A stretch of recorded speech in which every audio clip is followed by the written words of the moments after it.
My hello everyone, myself Sakshi. Today we are going to learn the concept related to 8.4 and we'll solve the questions of 8.4.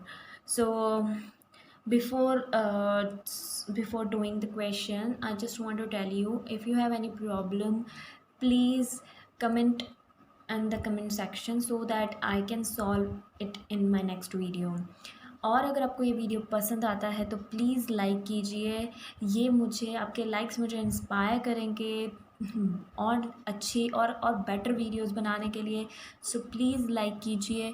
और अब चलते हैं हम उसी slide की ओर। मैंने जो पहले आपको एक फॉर्मूलेस लिखे थे 8.3 के, मैं उसी शीट पे कुछ और फॉर्मूले लिख रही हूँ ताकि आप इसका स्क्रीनशॉट लेकर सारे फॉर्मूले इसको अपने पास में रिकॉर्ड कर सकें।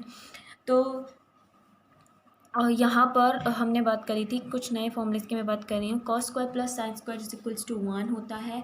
1 plus tan square is equals to sec square and 1 plus cot square is equals to cosec square. तो ये तीन फॉर्मूले नए हैं और इनमें ये ध्यान रखा जा सकता है कि टेन स्क्वायर के साथ में सेक्स स्क्वायर रहता है और को से शुरू होने वाले कॉट के साथ में कॉसेक आता है। और एक चीज़ हमेशा इनको थोड़ा सा याद रखना पड़ेगा, जो मैं यही कह रही हूँ कि सेक एंड कॉसेक जो होते हैं वो 1 के साथ नहीं आते हैं, वो सामने की साइड आते हैं। और जो टेन और कॉट जो एक दूसरे के रेसिप्रोकल होते हैं वो लेफ्ट हैंड साइड में आते हैं, या यूँ कह सकते हैं कि 1 के साथ आते हैं। तो बेसिकली इस वे से आप लर्न कर सकते हैं। और sine square plus cos square is equals to 1 होता ही है। इसके अलावा मुझे आपको एक बात और कहनी थी, वो बात ये है कि हमने पढ़ा था कि the tan is equals to the sine upon cos and the cot is the reciprocal of tan, right. तो अगर cot is equals to 1 upon tan, if we will put the values of tan that means sine upon cos, so we will get a new formula for the cos. तो हमको एक cot, so basically हमें cot का एक नया formula मिला है और वो नया फॉर्मूला है कॉस अपॉन साइन, ठीक है। और I will use in the questions. Okay, so let's start with example. ये एक्सरसाइज सबसे इम्पॉर्टेंट एक्सरसाइज है और इसके लिए आपको सारे फॉर्मूले लर्न होने चाहिए। So before doing the questions related to 8.4, please learn all the formulas. Okay, so example number 12, it states that express the ratios cos a tan a and sec a in terms of sin a. Basically आपको cos tan और sec के फॉर्मूले generate करने हैं sign के term में।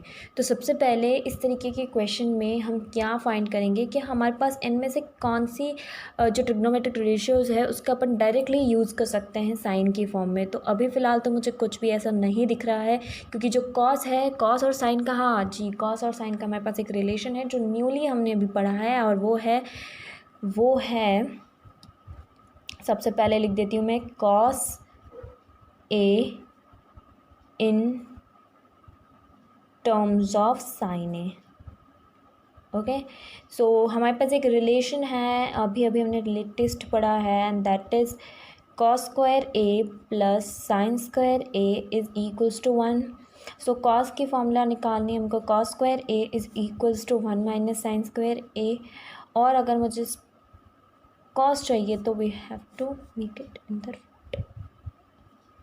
सो इस तरीके से मैंने एक कॉस के लिए फॉर्मूला जनरेट कर दिया है जो कि साइन के टर्म्स में है। क्लियर है?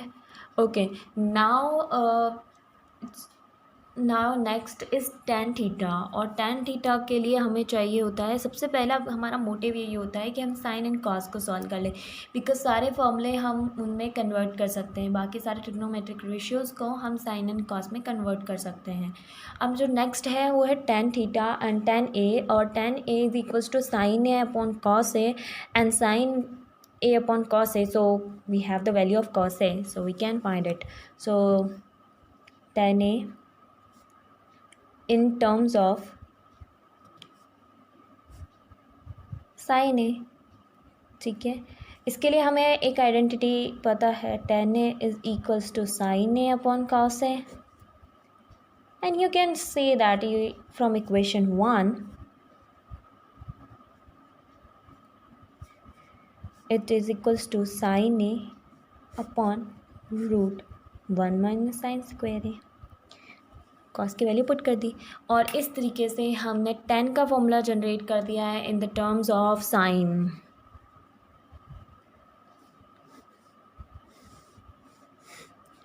अगर आप ये आइडेंटिटीज़ याद होगी तो it will be very easy for you to solve the questions. Please learn the identities and apply it. Okay, the next is sec A. So sec A in terms of, थोड़ा fast चलूँगी मैं अब, sine A, और we know that sec A is equals to 1 cos A. ठीक है, so put the values of cos.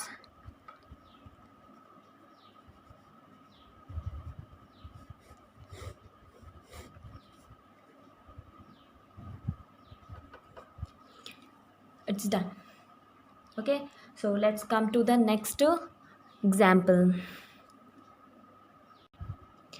In such type of question, prove that sec A is 1 bracket में 1 minus sine A और then bracket में sec A plus tan A is equals to 1. So इस तरीके के question में मैं equals to हमें prove करना है, जो राइट हैंड साइड है उसको लाना है लेफ्ट हैंड साइड को सॉल्व कर, या फिर आप एक तरीका कर सकते हैं कि लेफ्ट हैंड साइड को अलग सॉल्व कर लीजिए, राइट हैंड साइड को अलग सॉल्व कर लीजिए और दोनों के आंसर्स को सेम ले आइए. तो यहाँ पे तो मैं राइट हैंड साइड को वैसे भी सॉल्व नहीं कर सकती, तो बेसिकली मुझे लेफ्ट हैंड साइड को सॉल्व करना होगा. और मेन तरीका ये जो सॉल्विंग करने का ये होता है कि जितने भी ट्रिग्नोमेट्रिक रेशियोज आपको दिख रहे हैं उन सबको आप साइन एंड कॉस के टर्म्स में कन्वर्ट कर लीजिए. ठीक है, तो सबसे पहले मैं कन्वर्ट कर रही हूँ. जैसे sec A, तो मैं इसको लिख रही हूँ, लेफ्ट हैंड साइड को मैं सॉल्व करने वाली हूँ. sec A को मैं लिख रही हूँ 1/cos A, 1/cos A.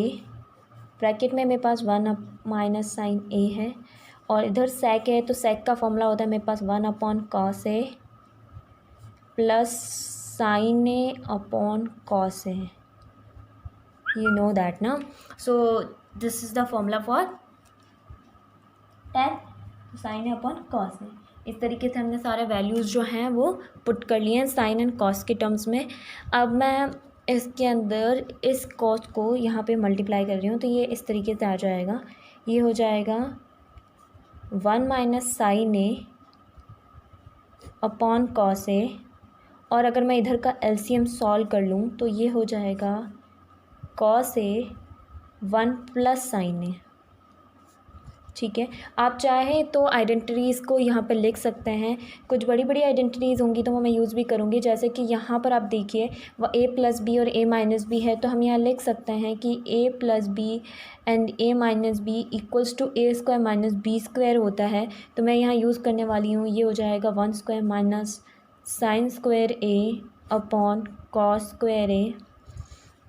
और from this you can find that because हमको पता है यहाँ पे कि 1 प्लस मतलब sine square A plus cos square A is equals to 1 होता है. ठीक है, तो अगर मुझे 1 माइनस करना पड़ा तो यह कह सकती हूँ cos square A is equals to 1 minus sine square है. यस, यानी 1 माइनस साइन स्क्वायर को मैं क्या लिख सकती हूँ, कॉस स्क्वायर, या फिर कॉस स्क्वायर के जगह में क्या लिख सकती हूँ, 1 minus sine square. So basically ये दोनों ही टर्म्स एक ही हैं, तो आप किसी भी जगह पे कुछ भी पुट कर दीजिए. तो मैं ऊपर लिख रही हूँ cos square A upon cos square A and that will cancel out and we will get left. So basically right hand side is equals to left hand side हो जाएगा, और यही हमें करना था, प्रूव हो चुका है. क्लियर है? Okay, now come to the example number 14. ठीक है, it states that cot a minus cos a upon cot a plus cos a, you have to prove it equals to cos a के minus 1 upon cos a के plus 1. तो यहाँ पर मैं कह सकती हूँ कि हम राइट हैंड साइड को अलग सॉल्व कर लें, लेफ्ट हैंड साइड को अलग सॉल्व कर लें, लेकिन इसको सबसे पहला तरीका ये होता है कि आप इसको लेफ्ट हैंड साइड को सबसे पहले सॉल्व कीजिए जितना आप तक सॉल्व हो रहा है. अगर आपको लेफ्ट हैंड साइड सॉल्व करते करते सीधा ही राइट हैंड साइड मिल जाता है तो हमें राइट हैंड साइड को सॉल्व करने की ज़रूरत नहीं पड़ेगी.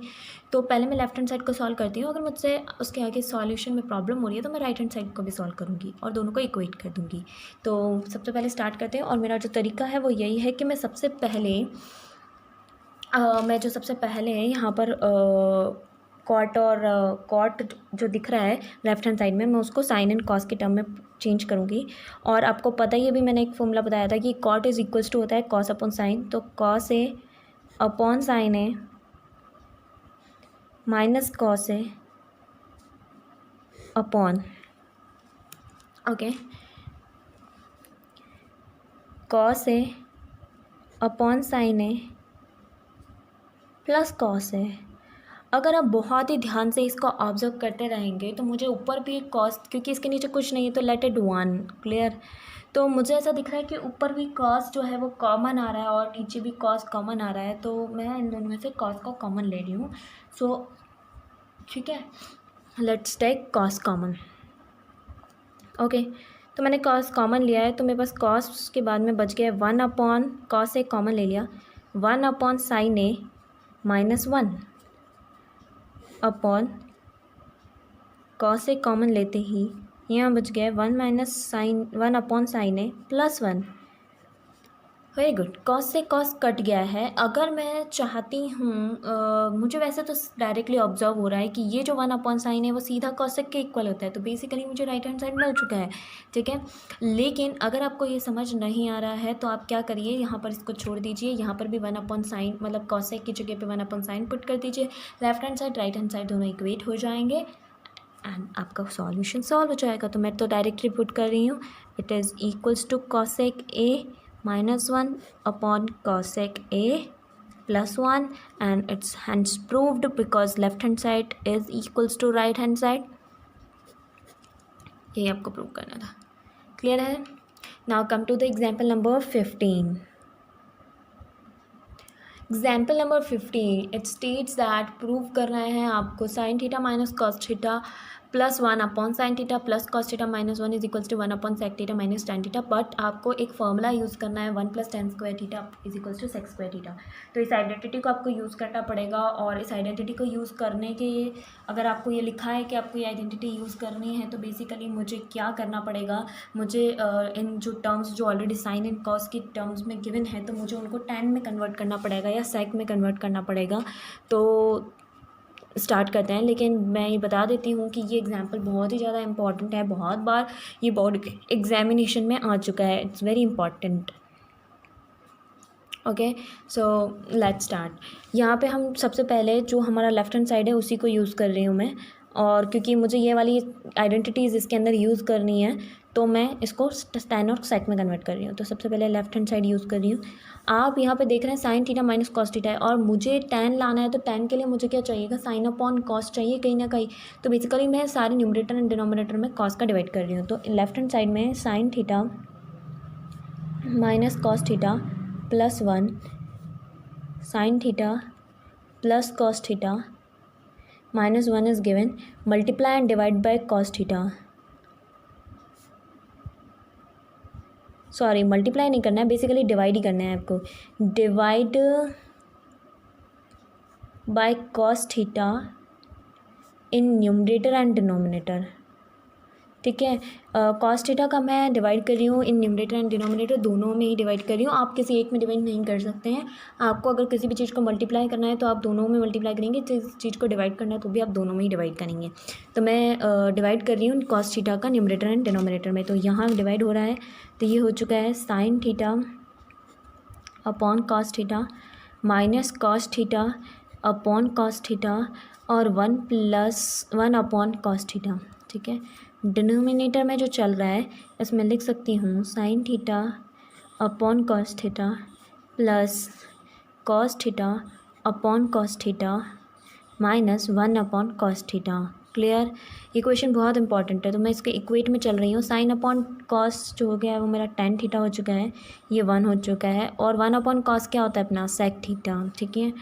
नीचे चलते हैं, साइन अपॉन कॉस होता है tan theta plus one minus sec theta, ये टर्म हमें मिल चुकी है।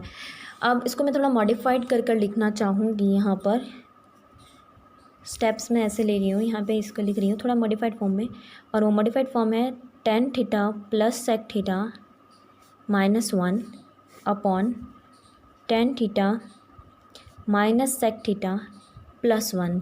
अब ये जो मॉडिफाइड फॉर्म है इसमें मुझे स्क्वायर्स बनाने हैं, तो बेसिकली मैं क्या कर रही हूँ, इसको मुझे कुछ मल्टीप्लाई एंड डिवाइड करना पड़ेगा। तो मैं यहाँ पर डायरेक्टली कर रही हूँ tan theta minus sec theta से multiply tan theta minus sec theta से डिवाइड। तो यही मैंने यहाँ पर किया है, इससे मुझे एक फ़ायदा होगा, और वो फ़ायदा क्या होगा मैं आपको बताती हूँ। ठीक है। सो देखो क्या देखो क्या होगा, इस tan theta plus sec theta को मैं एक पूरी एक टर्म मान लेती हूँ, और ये tan theta minus sec theta से इसको मल्टीप्लाई करते हैं, तो इसको इससे मल्टीप्लाई किया तो ए प्लस बी और ए माइनस बी वाली आइडेंटिटी लगेगी, वही वाली identity A plus B A minus B is equals to क्या होता है A square minus B square वाली आइडेंटिटी। तो यहाँ पे ये ए प्लस बी बन रहा है, ए माइनस बी मिल रहा है, तो ये वाला जो ब्रैकेट है बेसिकली हमको इससे पूरे से मल्टीप्लाई करना है, तो मैं इसको इससे करूँगी और इसको इससे भी करूँगी। तो मैं इसको इससे मल्टीप्लाई कर रही हूँ, तो मेरे पास आ जाएगा tan square theta minus sec square theta, फिर माइनस का साइन और ये वाली टर्म इससे मल्टीप्लाई होगी, तो ये हो जाएगा tan theta minus sec theta. नीचे डिनोमिनेटर में मैं एज इट इज़ लिख लेती हूँ tan theta minus sec theta plus 1 और tan theta minus sec theta. अच्छा, मैं आपसे एक चीज़ पूछना चाहूँगी कि हमने एक आइडेंटिटी पढ़ी थी, और वो आइडेंटिटी ये थी कि 1 plus tan square theta is equals to sec square theta, यही पढ़ी थी, है ना। तो मैं क्या लिख सकती हूँ, क्योंकि मुझे यहाँ पे सेक और टेन मिल रहा है, तो मैं टेन को उधर ले जाती हूँ, तो मेरे को मिल जाएगा 1 is equals to sec square theta minus tan square theta, yes, है ना। बट यहाँ पर क्या हो रहा है, tan square minus X square रहता है, तो मैं इसकी जगह क्या लिख सकती हूँ, -1 लिख सकती हूँ। अगर मैं यूँ कहूँ कि मैं अगर साइंस को चेंज कर दूँ, अगर मैं इनका आगे ले आऊँ ten square theta minus X square theta, तो ये इधर आ रहे हैं, तो ये इधर जा रहा है, तो -1 हो जाएगा। तो बेसिकली इसकी जगह पे मैं -1 लिख सकती हूँ, तो ये क्या हो जाएगा, -1 माइनस टेन थीटा और प्लस सेक थीटा, ठीक है। ये टर्म्स मुझे मिल रही हैं, ठीक है। जब मैंने इनको खोला तो मुझे कुछ ऐसी टर्म्स मिल रही हैं, और नीचे मुझे मिल रहा है tan theta minus sec theta plus 1 और tan theta minus sec theta. अब इसके बाद में मैं आपको कुछ कहना चाहती हूँ कि हम जब इन दोनों टर्म्स को जब कंपेयर कर रहे हैं, तो ये हो रहा है -1 ये +1, ये माइनस टेन थीटा ये प्लस टेन थीटा, ये प्लस का सेक थीटा ये माइनस का सेक थीटा। तो बेसिकली सारे साइंस अपोजिट हो रहे हैं, तो मैं इनके साइन एक कॉमन ले लेती हूँ। तो मैंने एक कॉमन साइन ले लिया है माइनस का, तो ऊपर के टर्म्स तो मैं वैसे ही लिख देती हूँ minus tan theta plus sec theta, और जो माइनस मैंने इधर से कॉमन लिया है वो मैं इधर मल्टीप्लाई कर दूँगी, तो ये मेरे टर्म्स हो जाए हैं minus tan theta plus sec theta -1, और वो जो माइनस मैंने इससे कॉमन लिया है वो मैंने इससे मल्टीप्लाई करवा दिया है, तो sec theta minus tan theta. ऐसा करते ही ये इससे कट हो जाएगा, साइन चेंज होते हैं सारे, और ये बच गया है, यहाँ पर कुछ भी नहीं बचा, मतलब 1 sec theta minus tan theta हो चुका है। ये आपको राइट हैंड साइड मिल चुका है, और ये आपका हैंड्स प्रूफ हो चुका है। Left hand side is equals to right hand side. इसी के साथ ये ख़त्म हुआ, सारे एग्जाम्पल्स ख़त्म हुए हैं। इसके बाद में आते हैं हम 8.4 पे, और ये है 8.4 के फर्स्ट एंड सेकंड क्वेश्चंस। ये दोनों ही क्वेश्चन एग्जाम्पल नंबर 12 के जैसे हैं, so please try to solve it, and if you have any problem please comment. और बाकी ये दोनों क्वेश्चंस हम नेक्स्ट वीडियो में सॉल्व करेंगे, so you can check your solutions too. So bye bye. If you find these videos are useful for you, please like, subscribe and share it.